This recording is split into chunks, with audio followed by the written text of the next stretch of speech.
so Roz won't miss too much. Okay, we were talking about sharpeners, K-U-M. It's hard to read, K-U-M across here. This is my favorite. It was recommended to me by Jerry's Artorama. I happen to be in a Jerry's Artorama store in San Antonio, and it has 2 openings, large, fat, or skinny, and then you can turn this. It has trash in it. Yes, that's okay. You can turn this to close this up, though. Yeah. Well, I thought you could. I thought you could close this. Okay. Anyway, you got to be smarter than. I don't want to mess it up. But before we do our grid, we're going to do a value chart in a minute. That's what you drew out.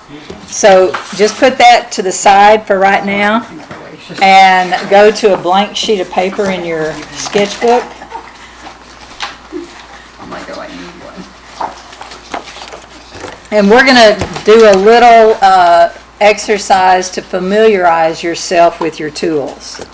So I put a Primo Elite Grande out, and you should have a number 2 pencil. Some of you have a variety of other pencils. I suggested a number 6B pencil as well. Honestly, if I have a 6B and a number 2, that, as well as that really dark one, that usually is enough for me.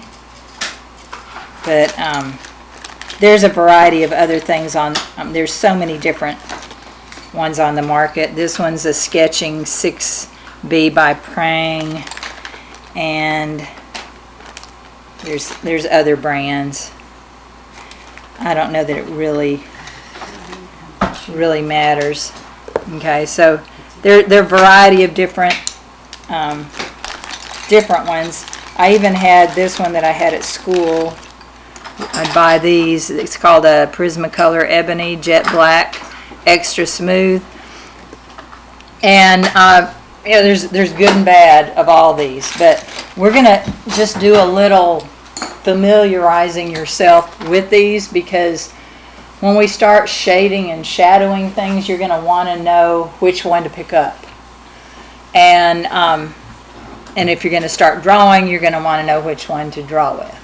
So what I would suggest always when I start drawing is to start with the lighter pencil, which would be an HB or a number 2.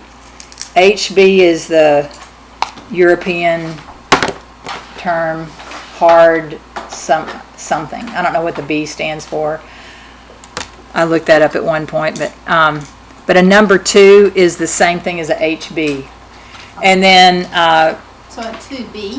2B. Okay. Mm-hmm. Sorry, I said HB. 2B. Thank you. I have an HB and a 2B, so is the HB just harder than the 2B? The HB is harder. Okay. Anything with a B is a softer lead, and as the numbers go up, they get darker.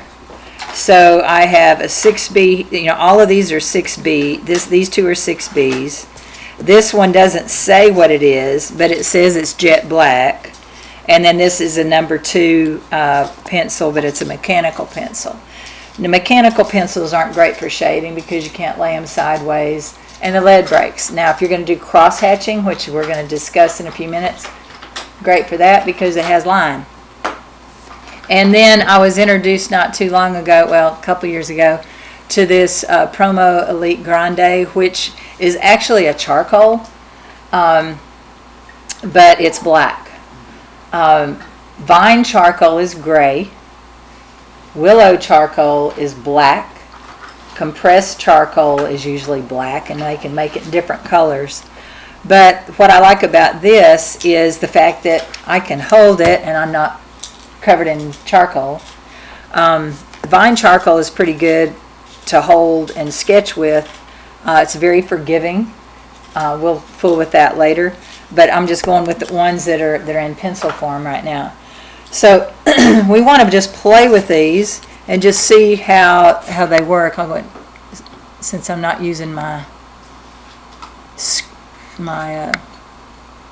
tablet. Turn this light back on. Well, there we go. Is that better or worse? Better. Okay. So if I'm just with my number 2, I'm just going to do some little swirls, just get a feel for it, and I'm going to see how dark I can make it.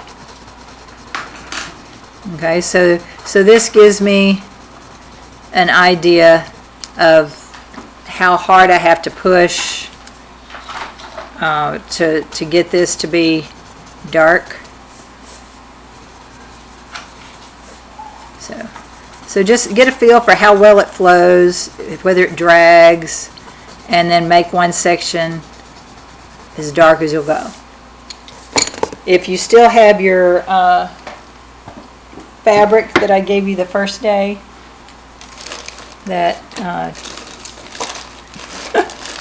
had it yesterday when I taught class. Now I don't even see mine. Yeah, your T-shirt material.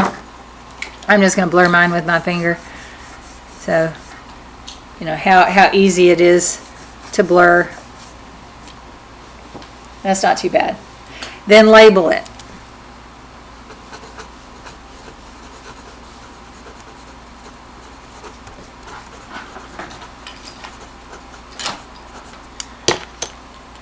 When you compare your notes, you know, it's good to always remember to label what you did.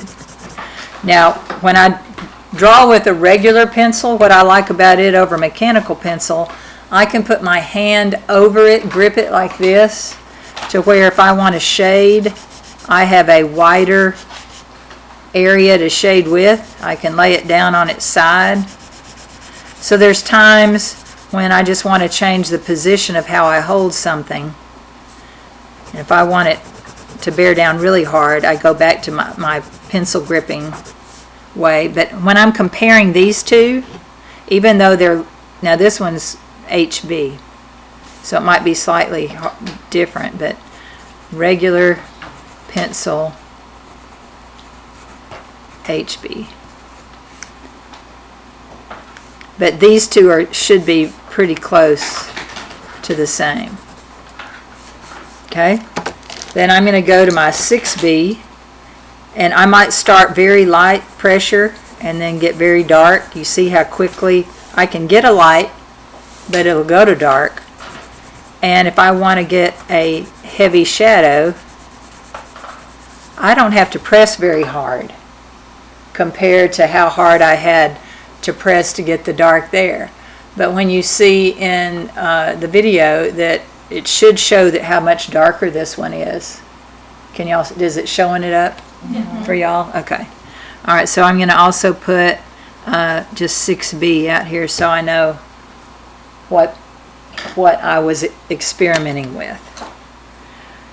So I have another 6B. I don't know what this one, I'm not sure what brand it was because it's so little. I don't have the brand anymore, but I know this one's a Prang and it's a different one. So I'm going to start light, get dark, bear down, pretty close to the other one. Prang, some things Prang are decent. Some I wouldn't do the Crayolas because there's not enough pigment in there. There's a lot of wax. You know, it's a student grade material. So you don't always have to spend a lot of money to get something that works. So this one does pretty good, and forgot to blur that one. It actually blends a little easier. Then I have this ebony one, Prismacolor. I just found it in my bag, so it says jet black. I don't really believe that. Okay. Is it, to me, this one's lighter than this. So just by, it says jet black. Whoops, I can't even spell jet black. So don't always go by what it says because I don't think this one is. I've never, to me, it's gray and it has a real high sheen. See, all these have a sheen to them where you, when you bear down on it and make it dark. So I remember getting these for a class and thinking, oh, this will be great because it's really dark because of its name. And I was disappointed. So again, I'm disappointed. Don't buy that one. Okay, so now I'm coming to, and you might have a variety of charcoals. I'm just going to drew a line here because this is all graphite up here. And then I'm going to my charcoal. This is the Elite, Primo Elite Grande. You can do very, very, very light touch. And then as it gets darker, gets more solid. And now charcoal, as you can see, does leave some mess. You have a little bit of that to deal with. If you have your kneading eraser, I think mine are over here.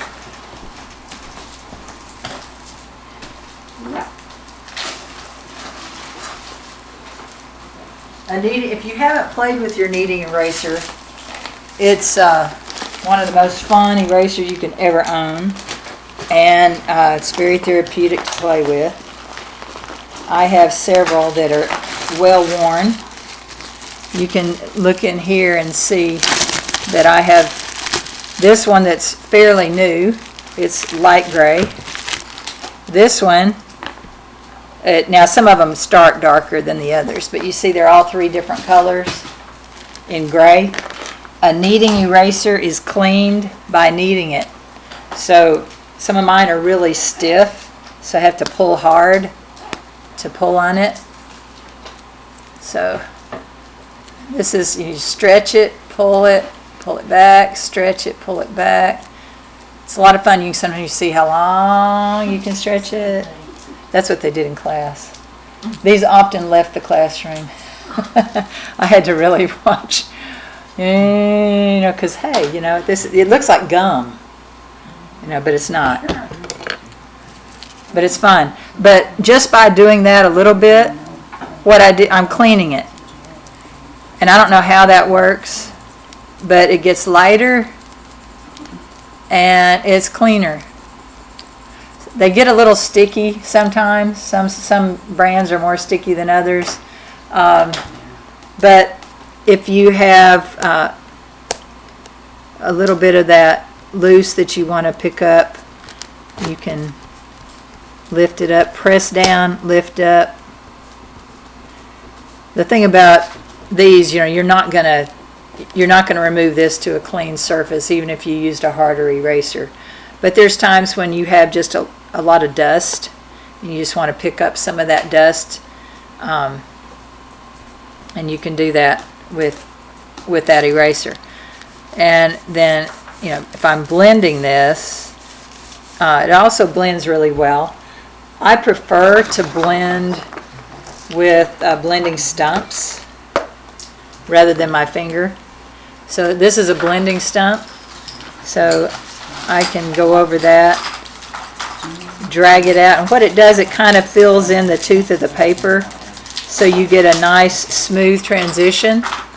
Even some of these pencil, see where you had a lot of line, it can smooth some of that out. You just rotate it. You can kind of clean off the bulk of them. I think you can actually sharpen these. I just never have.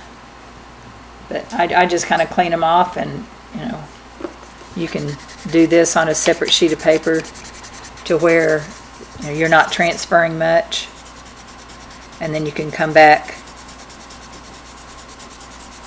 and blend.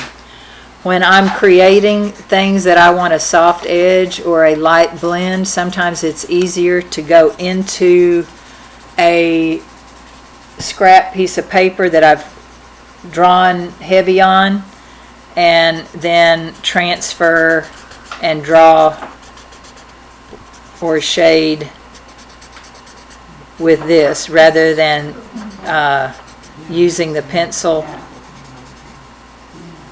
Does that make sense? Okay, how many of you have one of these? I have a kit that has 2 of those. What is a Tertullian? Tertullian? What is that? Those are another type of blending tool. They're harder and stiffer. I don't use them much. With drawing and with the kind of things I do, I prefer this. When you feel the ends of these are almost like felt. And if you don't have one, I want you to at least get one out of here and feel it. Does anybody not have one? You know what I'm talking about? And I've got some sitting here. I think So I that- bought the right kind. so they come in all different sizes. Mhm. Do you have one? I've You wanna got the take baby. Okay, Small that's one fine. I and mean, it go works. over those Yeah. with it, see what it's like. Let yourself.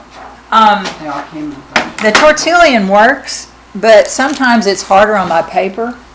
And when you feel the Tertullian, you can see the paper that's spiraled up in it, and it's just a little harder. So it's nice to know. Well, if I want to blend something and I want to get in a little particular place or on a little line, it's so much easier to get a tool that will help you blend. And if you don't have one of these and you have a t-shirt like I gave you a couple weeks ago, you can put the t-shirt around the tip of something, like the point of a dull pencil. Just don't shove the pencil hard enough to poke through the t-shirt, or put a couple of layers of t-shirt. But I didn't realize how much work I was saving by going to this rather than, I could have, lightly shaded back and forth, and then this could be a little darker, that's a little lighter, and then when you can do it that way, and then just blend them all together instead of trying to work so hard trying to get a line soft enough.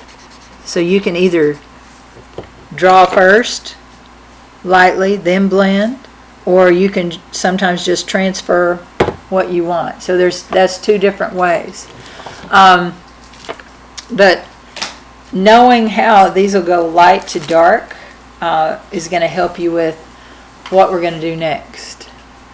So let's go back to those sheets that you drew, and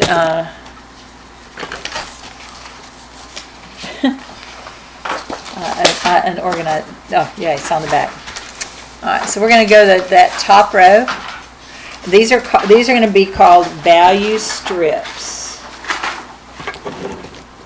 and this is a value scale you can purchase. Not for me, but they almost all. Well, I don't think Walmart has it, but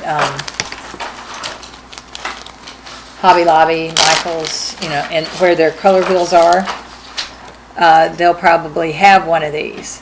I find that this comes in very handy, this particular one, because of these indentions here. And when I want to compare something that's in color, I can put this over the color. No, can't see that on screen. Let's see. All right, I'll just see this blue here. If I want to know what value that blue is, when I squint my eyes, that's close.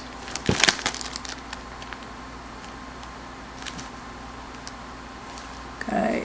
When you know it's the right value, when you squint your eyes, you can't tell the difference. They all kind of go together. It's hard to see with this glare. Good idea. All right. Ooh. It's hard to see that way too. The easiest way to see this, and and those of you who took my color theory class, if you get your camera and you put it on grayscale, and then you look through it, that helps translate this. When I'm going to say that this, when I squint, I'm looking through my eyelashes. When I squint, it's closest to this one. Because there's less change between here and here.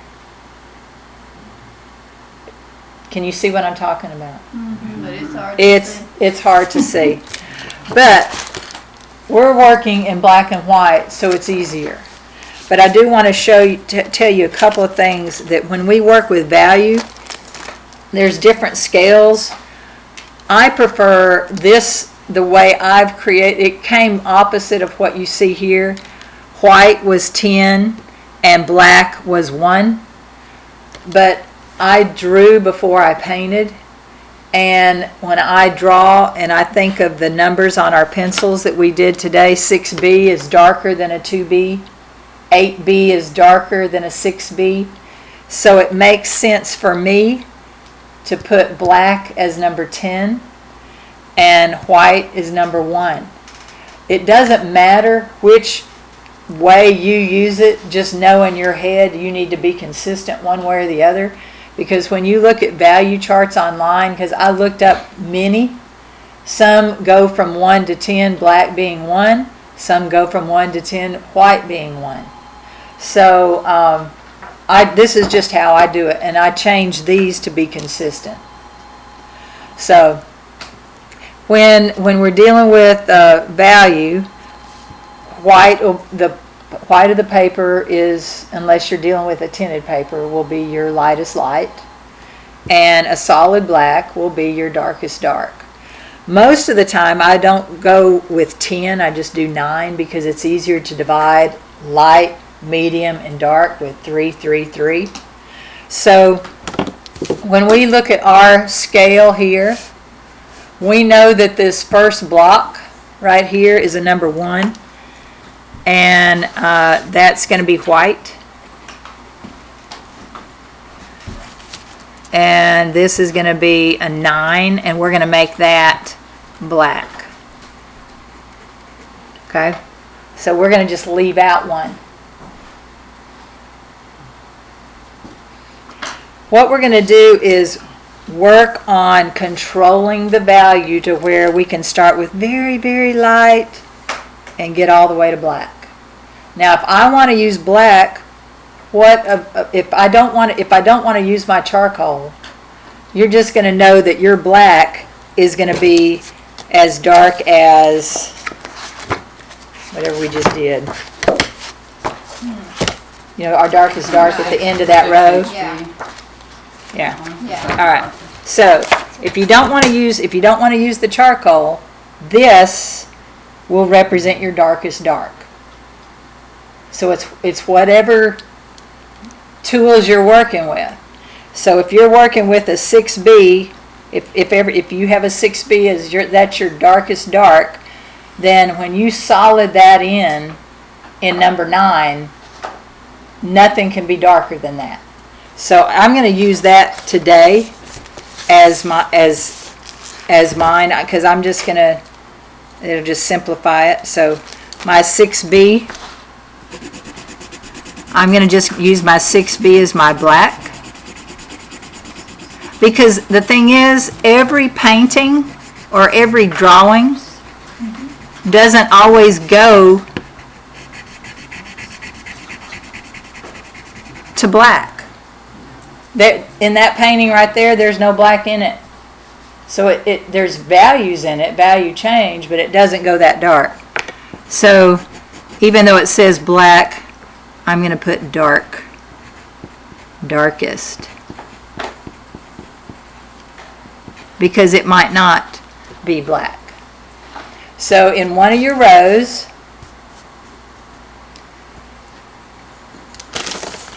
we're going to do a value scale. So this one over here should be very light. So would I use my 6B over here to do it? No, what's your lighter pencil? 2B. 2B. So get out your 2B or your H. I'm barely touching the paper. Okay? Now, here's a hint. Here's one way to do it if you want to do it this way. Some students had a real hard time with this, so I had them go all the way across, really light.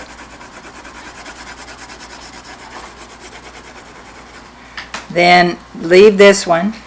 Then add a little more to this one. Add a little more to this one.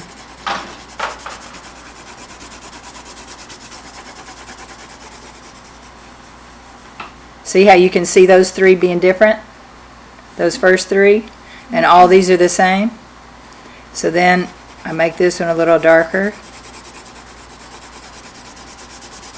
So if it's easier for you to do it this way, where you just keep adding to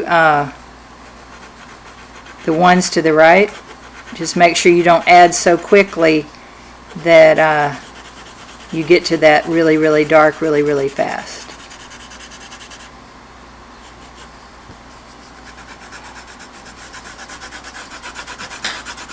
When you get to the last three, you'll probably want to shift to the other pencil.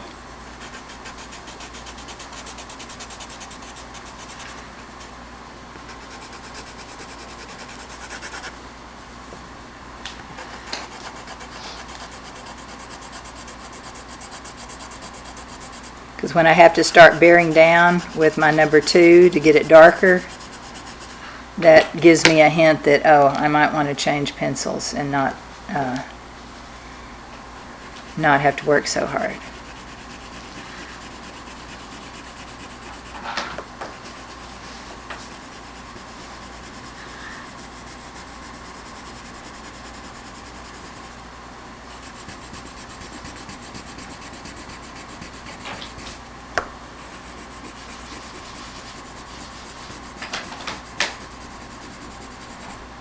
So when you're done, it should look something like that. And I'll let you work on that. I'm going to turn this on.